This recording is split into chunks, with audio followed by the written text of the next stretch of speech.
Hey guys, welcome to the Bath Fizz and Foam YouTube channel.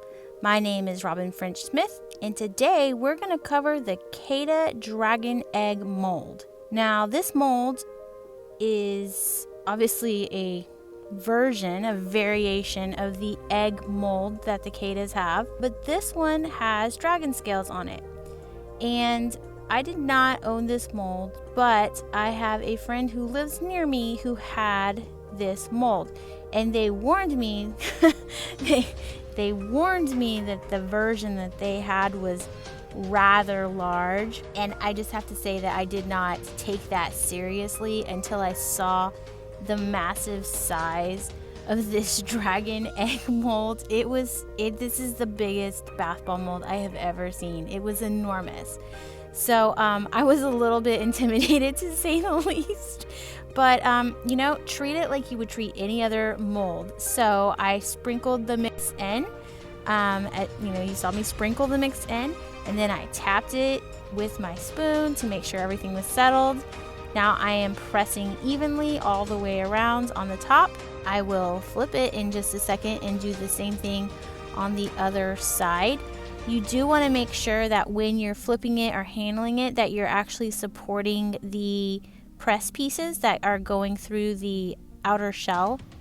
You don't want to just kind of pick it up, because that was the one thing I found, that if I didn't support those press pieces as I was moving it around, they were more likely to pull out of place and then cause damage to the scales of the mold. So I'm giving it some healthy whacks with my whacking spoon, and that's just to help break the suction that exists between the freshly made bath bomb and the mold itself.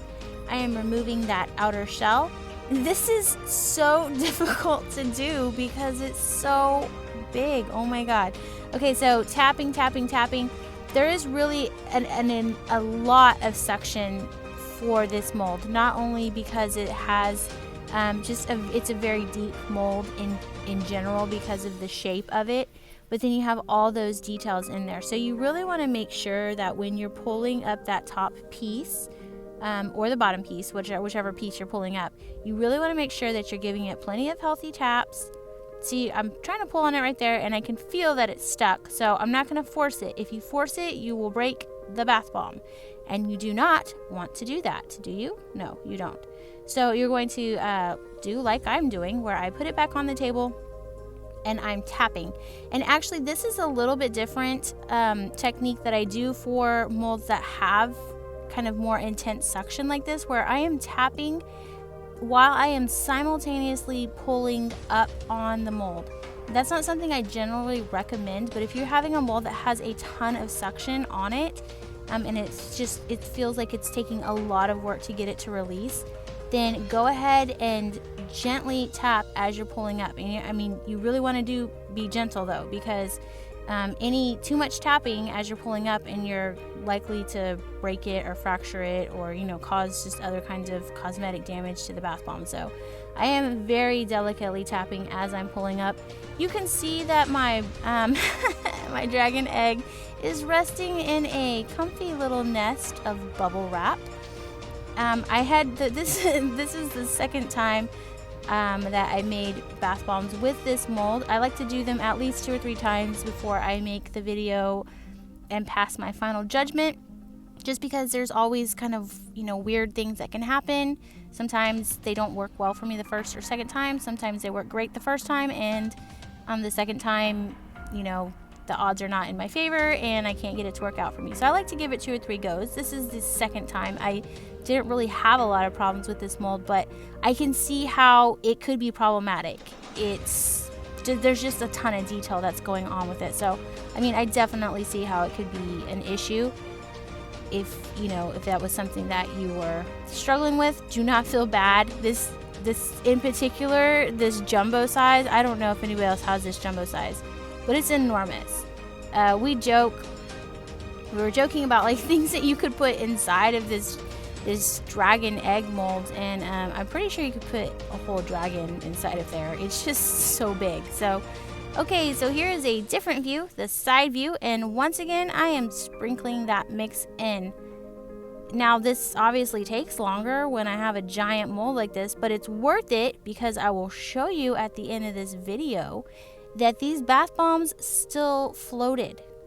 And you guys, these weighed, these ended up weighing 17.5 ounces. That is insane. This batch that you saw, this batch size that was in this bowl at the start of this, that is half of my standard bath bomb batch, which makes anywhere from 12 to 14 full-size bath bombs. Okay, so this is the equivalent of like 3 or 4 bath bombs on its own. And you know what? I took a bath with that baby. I was like, I could have broken it up and used it in more than one bath, but I didn't. I used it all in one bath, and I'm not ashamed of that. I did that, yeah. So here we go. I sprinkled the mix in. I am going now to press the top press piece into place, and you can see I'm going to press evenly all the way around, just really making sure that I'm giving even pressure all the way through.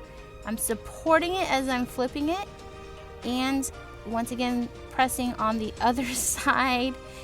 I'm using a spoon to help break the suction that is between, start to break the suction that is between the bath bomb and the mold. And look how just massive this is, and it's just a lot of effort to get it out of that shell. But you know what? If you're gonna go for a ginormous bath bomb, I mean, this is the way to go. I have to say, I was a little bit like, why would you need a bath bomb? I mean, why would you possibly need a bath bomb this big? Until I took a bath with it. And then I was like, I do kind of get it though. I mean, it's bougie, but I was living that life when I took that bath with that bath bomb. So that's all I have to say.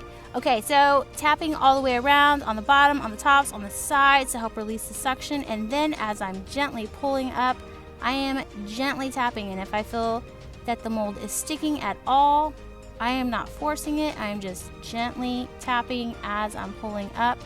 And look at that, baby. There are so many details of all those little scales on that mold.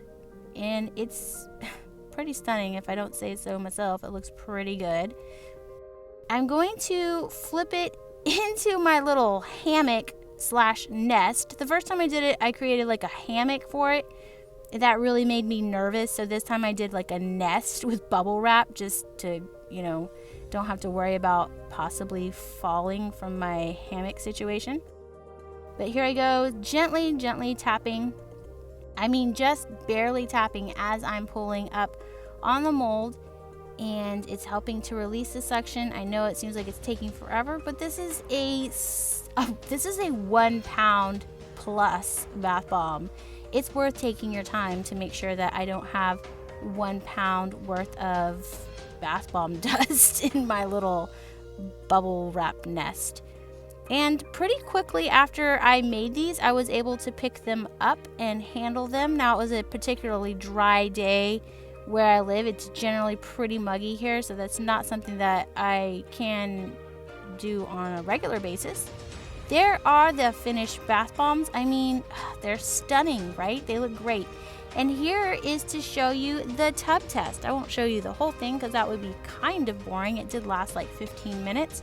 However, it also floats, and that's what I wanted to show you guys. There, people say all the time, like, oh, this bath bomb won't float because it's too big or it has cocoa butter or whatever reason they think it won't float. That's not true. Bath bombs will float despite their size.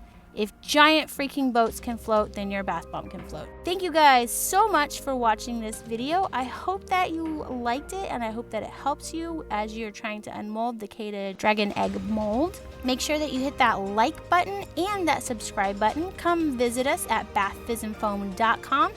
And if you aren't part of our Facebook group, come join our Facebook group, Bath Fizz and Foam, Bath Bomb, and Bubble Bar Support Group.